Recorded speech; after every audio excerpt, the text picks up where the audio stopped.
Mateus capítulo 11, versículo 29. Diz assim: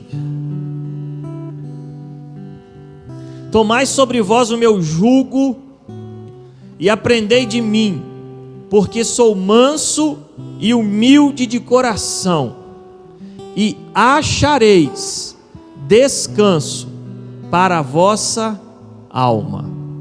Eu quero ler com vocês esse versículo mais uma vez, para que fique afixado, principalmente a última parte. Obrigado pela água. E achareis descanso para a vossa alma. No 3, tá? Só essa última parte. E achareis descanso para a vossa alma. E esse texto aqui, ele é muito propenso para a continuidade da necessidade que temos de refrigério para nossa alma e para descanso para nossa alma. Esse texto ele fala de alívio e de descanso. Jesus ele é completo. Ele diz que ele traz alívio e ele traz descanso. Às vezes nós estamos passando por momentos que precisamos de alívio, mas na maioria das vezes nós precisamos de descanso. O alívio, ele é o primeiro socorro que a gente tem em Cristo. Quando a gente está sobrecarregado de tudo, passando por momentos de muita aflição, nós corremos até Cristo e Ele traz esse alívio, esses primeiros socorros, é o alívio de Cristo. Mas o descanso é quando eu decido pelo jugo de Cristo, quando eu decido trocar as minhas cargas pelo jugo de Cristo. E o descanso que Ele tem é algo incrível que Ele tem para nos oferecer. E é isso que eu quero falar com vocês nessa noite. Essa necessidade de descansar em Cristo. Às vezes quando nós levantamos as nossas mãos, nos rendendo ao Senhor, decidindo por Ele, há um alívio. Mas às vezes nós continuamos cansados, porque nós continuamos carregando o fardo, continuamos carregando as coisas que o passado impunham sobre nós. E Jesus quer nos dar esse descanso.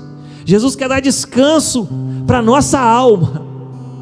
Ele quer dar tranquilidade para a nossa alma. Ele já nos aliviou do peso do pecado, e agora Ele quer trazer descanso para a nossa alma.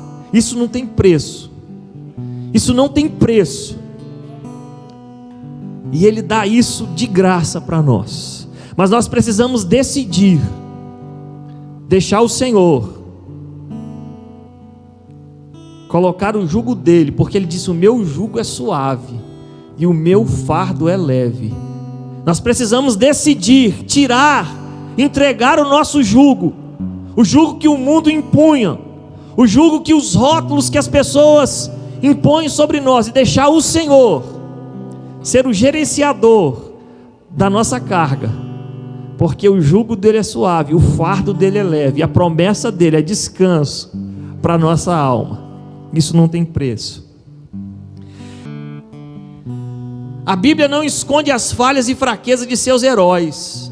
Moisés foi um assassino, a esposa de Oséias foi uma prostituta, Pedro censurou Deus, Noé se embebedou, Jonas foi um racista, Jacó foi um mentiroso, João Marcos abandonou Paulo, Elias esgotou-se emocionalmente, Jeremias era deprimido e tinha pensamentos suicidas, Tomé duvidou, vamos colocar entre aspas aí porque é discutível, Moisés era super temperamental, Timóteo tinha úlceras, e todas essas pessoas mandaram a mesma mensagem, que todo ser humano na terra, independentemente de seus dons e forças, é fraco, vulnerável e dependente de Deus e de outras pessoas.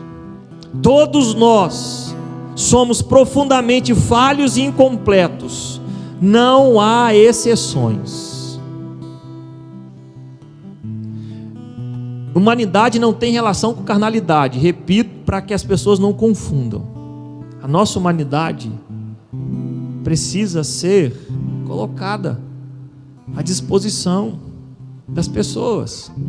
Mas nós vivemos um falso eu, que criam super homens e criam mulheres maravilhas, e a gente aceita esse rótulo e vem internamente morrendo, porque nós sabemos que de fato nós somos profundamente falhos e incompletos.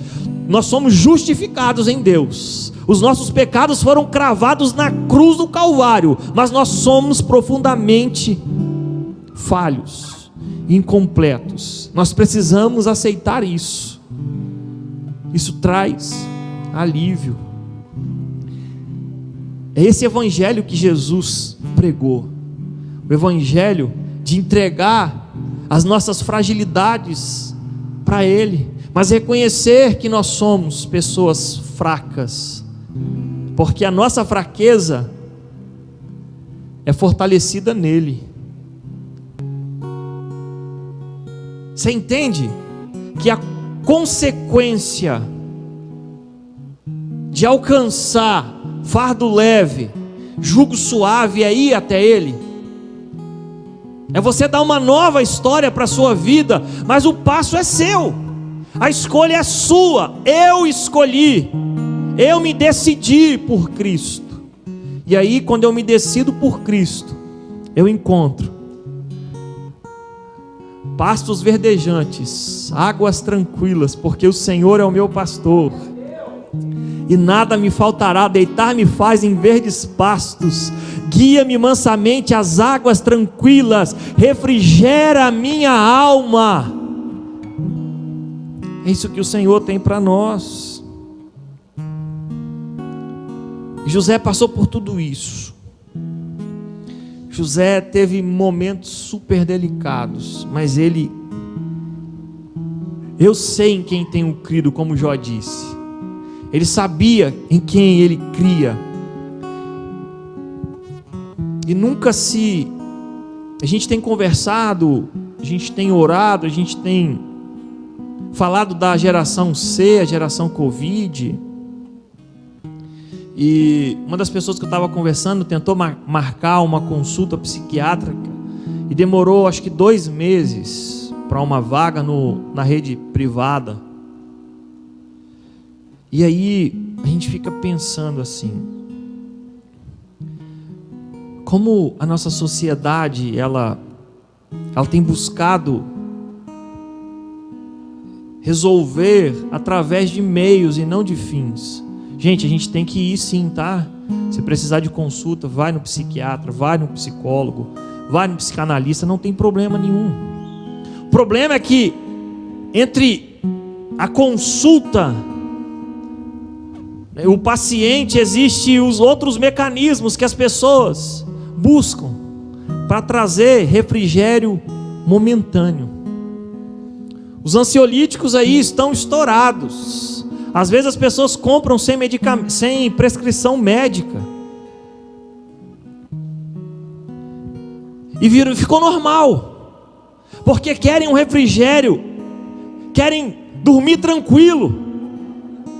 E se utilizam de mecanismos que precisam ser refeitos. E eu estou pregando a verdade do Evangelho, que Jesus está dizendo que o fardo dele é leve, que o jugo dele é suave, e ele tem refrigério para nossa alma, ele tem descanso para nossa alma. Não precisa de remédio se nós entregarmos a nossa vida por completo para Ele. Nós estamos ansiosos demais por algo que nós não temos controle, que é o dia de amanhã. Pastor, o senhor não tem problema? Oxe, se tem, um monte. Às vezes eu digo, Senhor, está nas tuas mãos aí, porque não tem nem o que fazer.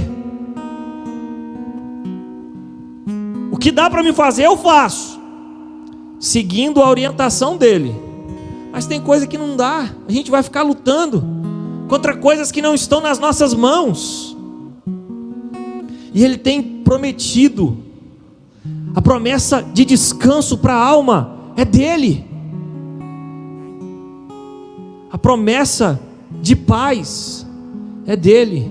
Ele disse: a minha paz vos dou, a minha paz vos dou. Nós precisamos tomar posse dessa palavra. Nós precisamos dizer: Senhor, eu quero esse descanso, eu quero essa paz, eu quero esse refrigério, eu quero essa tranquilidade. Porque nós não temos forças suficientes para dizer o que vai ser daqui a 1 minuto, daqui a 2 minutos. Nós precisamos confiar no Senhor, que Ele está cuidando meticulosamente. A palavra de Jeremias é exatamente essa: eu sei os planos que eu tenho acerca de vós. Quando você vai no original, você percebe Deus dizendo assim: olha só, eu sei o que vocês precisam meticulosamente, ou seja, no detalhe. Deus conhece. A Bíblia diz no Salmo 139 que o Senhor sonda e conhece. De uma forma tão terrível o Senhor nos formou, quando nós ainda éramos informes, e a gente fica preocupado demais, quando não tinha nem formação ainda. O Senhor já nos conhecia, o Senhor já tinha dado a vida para nós. Nós precisamos cuidar da nossa parte espiritual, como eu disse, que está na parte mais alta. Nós precisamos cuidar da nossa vida física, e nós precisamos cuidar da nossa parte emocional, todos os dias. Nós precisamos alimentar a nossa alma, o nosso espírito. Nós precisamos alimentar o nosso corpo físico, e nós precisamos trabalhar a nossa parte emocional. E a parte emocional, quanto mais fé nós tivermos no Senhor, nós vamos confiar mais, nós vamos entender que todas as coisas estão sob o controle dEle. Quem determina o nosso futuro é Deus, não é a forma que nós fomos criados, não é o local que nós nascemos. Quem determina o nosso futuro é Cristo Jesus, porque Ele é o dono da vida, e Ele muda todas as circunstâncias que forem necessárias. Mas nós precisamos pegar a nossa vida e dizer: Senhor, está aqui, completamente Tua. As boas novas do Evangelho de Cristo são que a sua família biológica de origem não determina o seu futuro. Deus determina o seu futuro. O que se passou antes de você não é o seu destino. O que se passou antes de mim não é o meu destino. Quem determina o meu futuro, o seu futuro, o nosso futuro é Deus. Receba essa palavra em nome de Jesus, e que toda e qualquer ilegalidade seja quebrada no mundo espiritual agora, em nome de Jesus. O jugo dele é leve, o fardo dele é suave. Ele está prometendo descanso para a nossa alma. Dá para dormir tranquilo, porque Ele está trabalhando. A Bíblia diz que Ele não dorme nem tosqueneja, Ele nem cochilar e cochila. Ele está no controle de todas as coisas. Ele sabe o que nós precisamos de forma meticulosa. Ele sabe o que nós precisamos de forma meticulosa. Nós precisamos apenas confiar. Apenas confiar.